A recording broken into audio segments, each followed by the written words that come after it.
ಸಾಲ ಮಾಡಿ JCB ತೊಗೊಂಡು ಮಾರಿಬಿಟ್ಟೆ.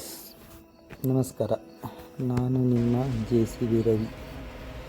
ನನ್ನ ಚಾನಲ್ ರವಿ ಅರ್ತ್ ಪ್ರೋ. ನಿಮಗೆ ರವಿ ಅರ್ತ್ ಪ್ರೋ ಚಾನಲಿಗೆ ಸ್ವಾಗತ. ವಿಡಿಯೋ ನೋಡಿ, ಆಡಿಯೋ ಕೇಳಿ, ಇಷ್ಟ ಆದರೆ ಲೈಕ್ ಮಾಡಿ, ಸಬ್ಸ್ಕ್ರೈಬ್ ಆಗೋದನ್ನು ಮರಿಬೇಕು. ಏನೋ ಮನಸ್ಸಿಗೆ ತೋಚಿದ್ದನ್ನು ವಿಡಿಯೋ ಮಾಡಿ ಹೇಳ್ತಾ ಇದ್ದೀನಿ. ಗೈಸ್, JCB ಖರೀದಿ ಮಾಡೋರು ಯಾರಾದರೂ ಇದ್ದರೆ ಖುಷಿನೇ. ಆದರೆ ಖರೀದಿ ಮಾಡೋಕ್ಕೂ ಮುನ್ನ ನನ್ನದೊಂದೆರಡು ಸಲಹೆ. ಏನಪ್ಪ ಅಂದರೆ ಒಂದು ಆಪ್ರೇಟ್ರ್ ಪ್ರಾಬ್ಲಮ್. ಆಪ್ರೇಟ್ರ್ ಹುಡುಕೋದು ತುಂಬ ಕಷ್ಟ. ಕೆಲಸಕ್ಕೆ ಇಟ್ಕೊಳ್ಳೋದು ಅಂದರೆ ಆಪ್ರೇಟ್ರನ್ನು ಕಷ್ಟ. ಆಯಿತು, ಆಪ್ರೇಟ್ರ್ ಸಿಕ್ಕಿದ್ರು ಅಂತಂದರೆ ಅವನು ಕೇಳೋದು ಒಂದೇ ಕ್ವಶನ್, ಅಣ್ಣ ಯಾವ ಮಾಡೆಲ್ JCB ಅಂತ. ನಮ್ಮದೇನಾದರೂ ಹಳೆ JCB ಆದರೆ ಅಷ್ಟೇ ಆ ಆಪ್ರೇಟ್ರ್ ನಮ್ಗೆ ಸಿಗಲ್ಲ. ಇದಕ್ಕೆ ಪರಿಹಾರ ಒಂದೇ, ನೀವು JCB ಖರೀದಿ ಮಾಡೋಕ್ಕೂ ಮೊದಲೇ JCB ಆಪ್ರೇಟಿಂಗ್ ಕಲ್ತ್ಕೊಳ್ಳೇಬೇಕು. ನಾನು ಸಲಹೆ ಕೊಡುತ್ತಿರುವುದು JCB ಖರೀದಿಗೆ ಸಾಲ ಮಾಡಿದವರಿಗೆ ಮಾತ್ರ, ಹಣವಂತರಿಗೆ ಅಲ್ಲ, ಶ್ರೀಮಂತರಿಗೆ ಅಲ್ಲ.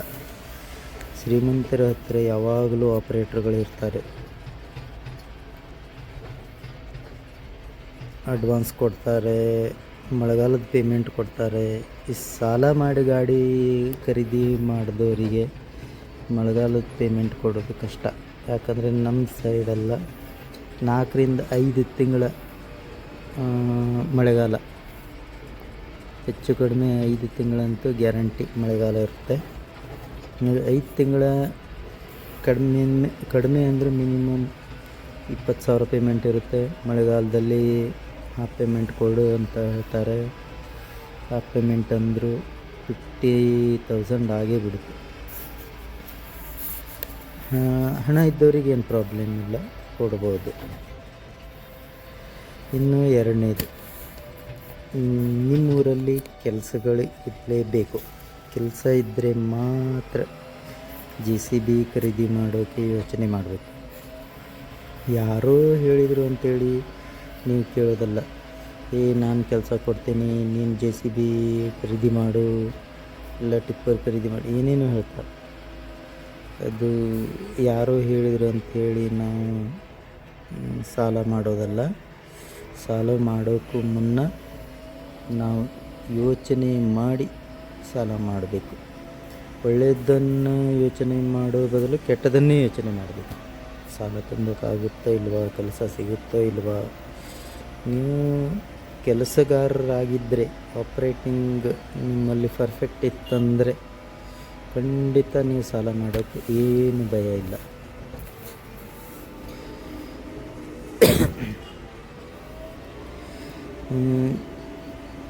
ನಿಮ್ಮ ಆಪ್ರೇಟಿಂಗ್ ಚಲೋ ಇತ್ತಂದರೆ JCB ಖರೀದಿಗೆ ನಿಮ್ಮ ಯೋಚನೆ ಇರಲಿ, ನೀವು ಸಾಲ ಮಾಡಿ JCB ಖರೀದಿ ಮಾಡ್ಬೋದು. ಸುಮ್ಮನೆ ನಿಮಗೆ ಆಪ್ರೇಟಿಂಗ್ ಬರಲ್ಲ, ಕೆಲಸನೂ ಇಲ್ಲ, ಯಾವನದ್ದು ಮಾತು ಕೇಳಿ ನಿಮ್ಮಲ್ಲಿರೋ ಒಂದು ಅಲ್ಪ ಸ್ವಲ್ಪ ಹಣನೆಲ್ಲ ಕೂಡ ಹಾಕಿ ಡಿಫ್ರೆನ್ಸ್ ಅಮೌಂಟ್ ತುಂಬಿ ಸಾಲ ಮಾಡಿ ನೀವು JCB ಖರೀದಿ ಮಾಡಿದ್ರಿ ಅಂತಂದರೆ EMI ಕಟ್ಟೋದು ತುಂಬ ಕಷ್ಟ. ಜೀವನದಲ್ಲಿ ನೆಮ್ಮದಿನೂ ಕಳೆದುಕೊಳ್ಬೇಕಾಗುತ್ತೆ. ಯೋಚನೆ ಮಾಡಿ. ಆಪ್ರೇಟಿಂಗ್ ಕಲಿತಿದ್ದರೆ ಖಂಡಿತ ನೀವು JCBನ ಖರೀದಿ ಮಾಡಿ. ಮೇನ್ ಇರೋದು ಆಪ್ರೇಟಿಂಗ್ನಲ್ಲಿ. ನೀವು ಕೆಲಸನೂ ಚೆನ್ನಾಗಿ ಮಾಡಬೇಕು, ಅಥವಾ ಆಪ್ರೇಟ್ರ್ ನಿಮ್ಮವನಾಗಿರಬೇಕು ಅಂತಂದರೆ ಪರವಾಗಿಲ್ಲ, ನೀವು JCBನ ಖರೀದಿ ಮಾಡ್ಬೋದು.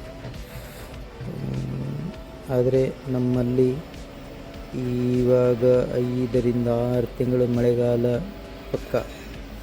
ಅದನ್ನು ಯೋಚನೆ ಮಾಡಿ ಕೆಲಸಗಳೇನೋ ಸಿಗ್ತವೆ, ಕೆಲಸ ಮಾಡೋದನ್ನು ಮರಿಬೇಡಿ. ಒಳ್ಳೆ ಕೆಲಸ ಮಾಡಿ. ಇನ್ನೊಂದಂದರೆ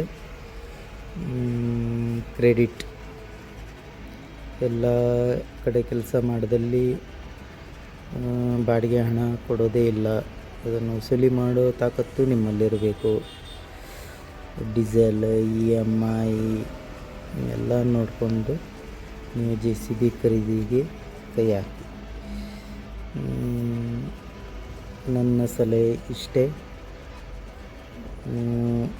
ಒಳ್ಳೆಯ ಆಪ್ರೇಟರ್ ಆಗಿದ್ದರೆ ಖಂಡಿತ JCB ಖರೀದಿ ಮಾಡಿ, ಏನು ಪ್ರಾಬ್ಲಮ್ ಇಲ್ಲ. ತೀರಾ ಹಳೆ JCBನ ಖರೀದಿ ಮಾಡಬೇಡಿ. ತೀರಾ ಹಳೆ JCB ಖರೀದಿ ಮಾಡಿದ್ರೆ ಮೇಂಟೆನೆನ್ಸ್ಗಳು ತುಂಬ ಬರ್ತವೆ. ಗ್ಯಾರೇಜ್ಗಳಿಗೆ, ಆಟೋಮೊಬೈಲ್ಸ್ಗೆ ನಿಮ್ಮ ಹಣ ವೇಸ್ಟ್ ಆಗುತ್ತೆ.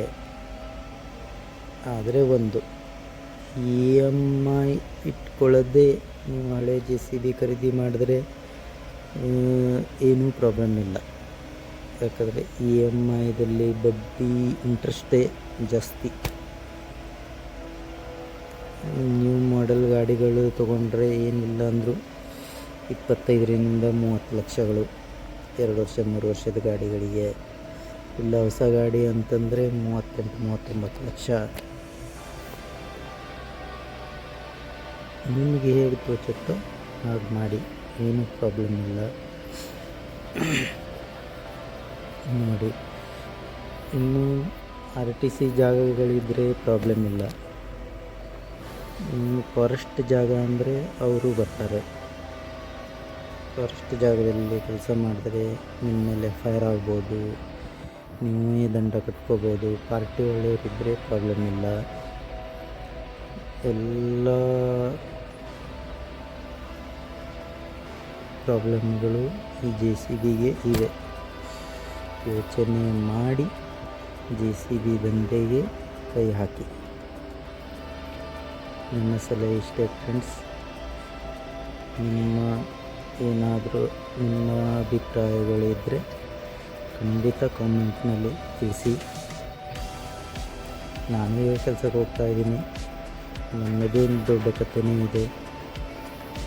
ಹಳೆ JCB ಖರೀದಿ ಮಾಡಿ ಅದಕ್ಕೆ ಆಪ್ರೇಟರ್ ಸಿಗದ್ದೆ ನಾನೇ ಆಪ್ರೇಟಿಂಗ್ ಕಲಿತು ಈ ಆಪ್ರೇಟಿಂಗ್ ಮಾಡ್ತಾಯಿದ್ದೀನಿ ಫ್ರೆಂಡ್ಸ್. ನೀವು ಸ್ವಂತ JCB ಖರೀದಿ ಮಾಡಿ ಆಪ್ರೇಟರ್ ಆಗಿದ್ದಿದ್ದರೆ ನನಗೊಂದು ಕಾಮೆಂಟ್ ಹಾಕಿ, ಹಾಯ್ ಅಂತ ಮೆಸೇಜು ಮಾಡಿ.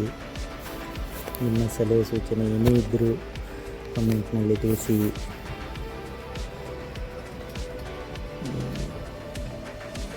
Okay bye. ವಿಡಿಯೋ ಇಷ್ಟ ಆದರೆ ಲೈಕ್ ಮಾಡಿ, ಸಬ್ಸ್ಕ್ರೈಬ್ ಆಗೋದನ್ನು ಮರಿಬೇಡಿ.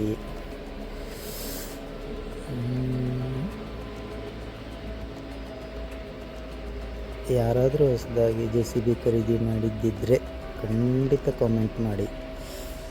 ಅವರಿಗೆ ಶುಭ ಹಾರೈಕೆ. ಒಳ್ಳೆಯದಾಗಲಿ. ನಮಸ್ಕಾರ ಫ್ರೆಂಡ್ಸ್.